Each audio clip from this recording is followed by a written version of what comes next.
Conserve and sustainably use the oceans, seas, and marine resources for sustainable development. This is the challenge issued by Sustainable Development Goal 14. We all need the ocean, no matter if you live by the beach or in the desert. The ocean provides climate regulation, food, jobs, and so much more. Thus, we must work together to protect and save the ocean, for the sake of our survival and the survival of the planet.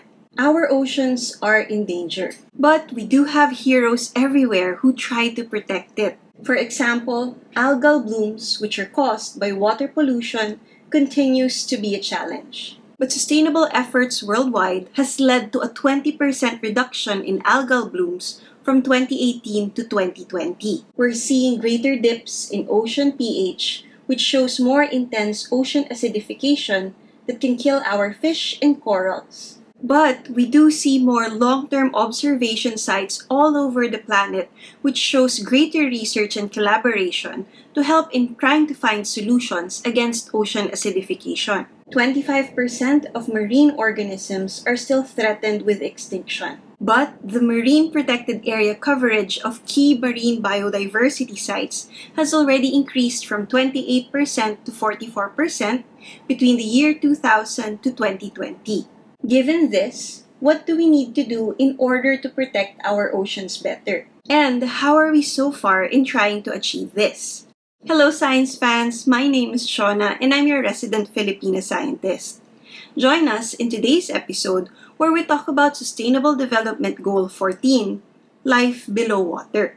Coming from the pandemic, an estimated 25,000 tons of plastic waste has steadily entered the global ocean due to an increase in single-use plastic, primarily from medical waste and packaging from online delivery services.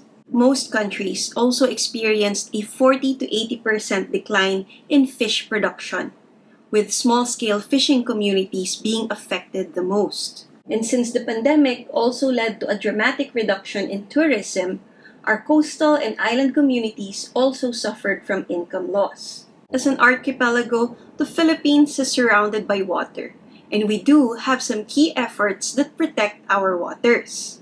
One is the MMK program of the DAPFAR. Not maalaala mo kaya from TV, but the National Outstanding Search for Coastal Community, Malinis at Masaganang Karagatan. It aims to recognize outstanding initiatives and contributions of coastal municipalities and cities to better protection of ecosystems, improved fishing practices, and in the reduction of pollution. We also have the National Stock Assessment Program, also of DABFAR. They watch out for the major species of fish in the major fishing grounds of the Philippines. Through them, we know where the fish go, which ones need to be protected better, and from here, we can change our policies to make them better.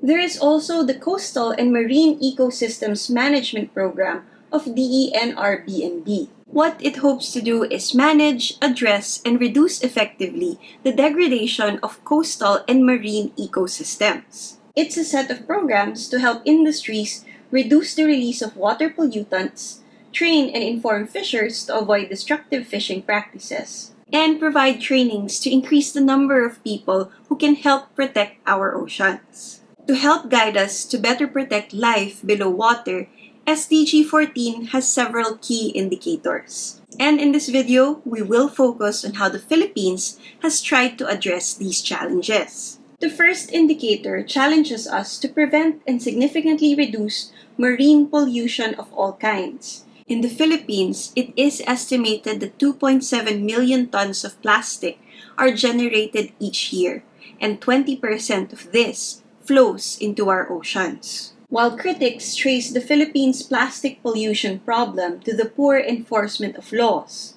the government nonetheless introduced its Extended Producer Responsibility Act in 2022. With this new law in play, companies are now required to have their own EPRs, which means they will have to reduce the amount of plastic they introduce to the market, while also having a robust plan to get back all of this plastic and prevent them from becoming pollutants. The second challenge of SDG 14 is to sustainably manage and protect marine and coastal ecosystems to avoid significant adverse impacts. One interesting action that is gaining popularity these days is called coral gardening and restoration. This is when groups try to grow corals in their own nurseries to repopulate damaged reefs.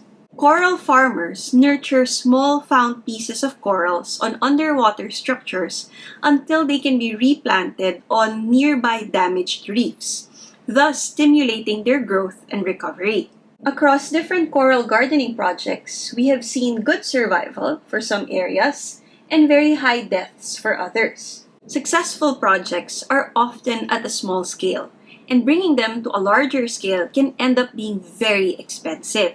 There must be a good match between the species of corals to be planted to the environment, because planting the wrong species can harm the other organisms that are already there. Coral gardening is also not a one-time solution, and it requires a lot of resources and extensive manpower in order to maintain it. The coral garden will also just get damaged or die if the same stressors are still present in the environment. And so it ends up being a very expensive band-aid solution if we don't find ways to change our long-term habits that end up hurting our oceans. The third challenge of SDG 14 is to minimize and address the impacts of ocean acidification, including through enhanced scientific cooperation at all levels. Ocean acidification is the consequence of the ocean absorbing too much carbon dioxide. Since carbon dioxide is an acidic gas, it also causes our waters to become more acidic.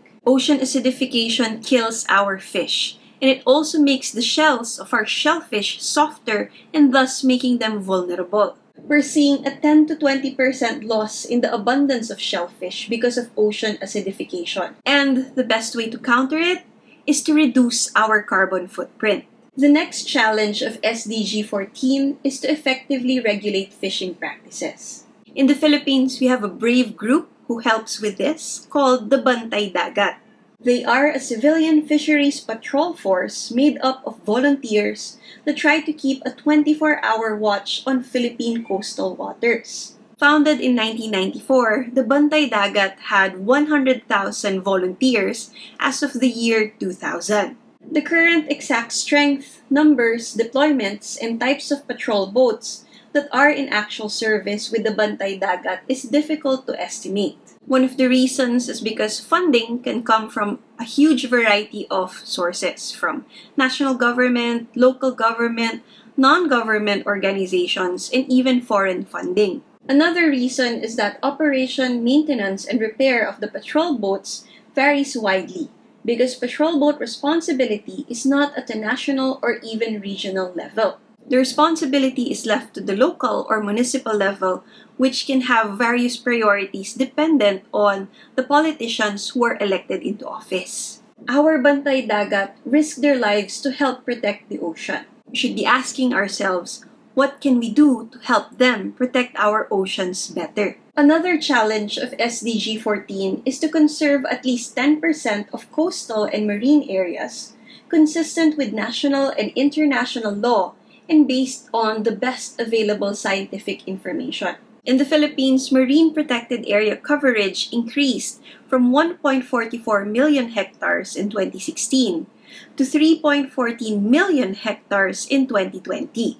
Studies show that marine protected areas can contribute directly to fish biomass and diversity. For example, a properly managed marine protected area can cause a rebound in fish stocks by as much as 5 to 10%, as long as it is managed properly. Sadly, some marine protected areas are declared but are not provided with the right expertise.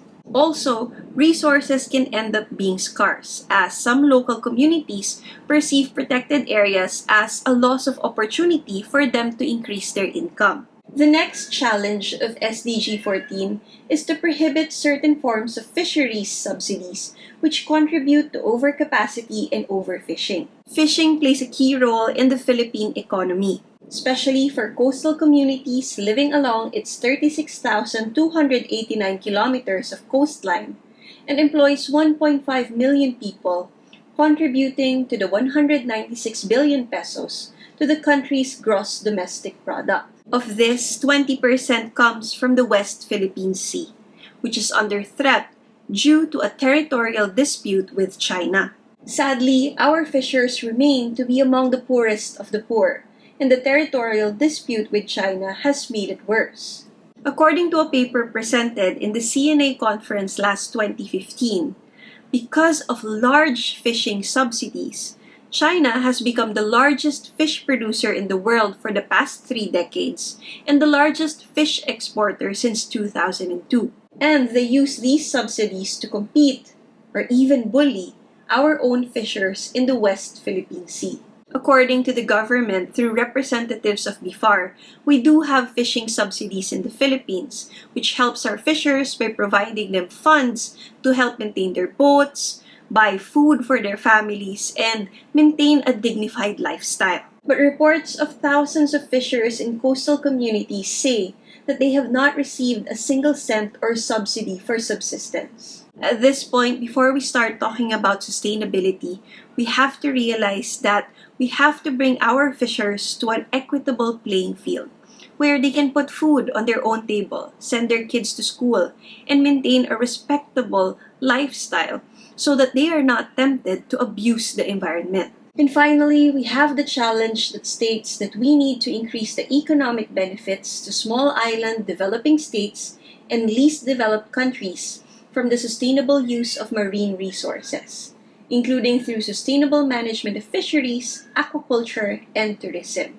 As much as we want to protect the ocean because of its intrinsic value, we have to realize that we need money and resources to be able to do this. To help transition our industries to sustainability, we have the blue economy, which is the sustainable use of ocean resources for economic growth, improved livelihoods, and jobs while preserving the health of the ocean ecosystem. In the Philippines, to help support this, we have the Blue Finance Project. This project aims to help support the improved management of our marine protected areas. The program will protect over 30,000 hectares of coral reefs and benefit approximately 330,000 vulnerable coastal community members and unlock private investment capital of more than $20 million from both domestic and international sources. And it is dependent on homegrown innovations that can balance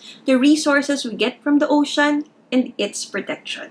But STEM can also help protect life below water. Our engineers and innovators can help create efficiency tools to assist with aquaculture. We can reduce waste production and increase growth of fish to lessen our dependence on wild populations. Collaboration with big industries is also essential in order for us to start developing alternative production practices. These practices can help us produce less pollution that affects our oceans and create more low-cost products that can be used by small stakeholders.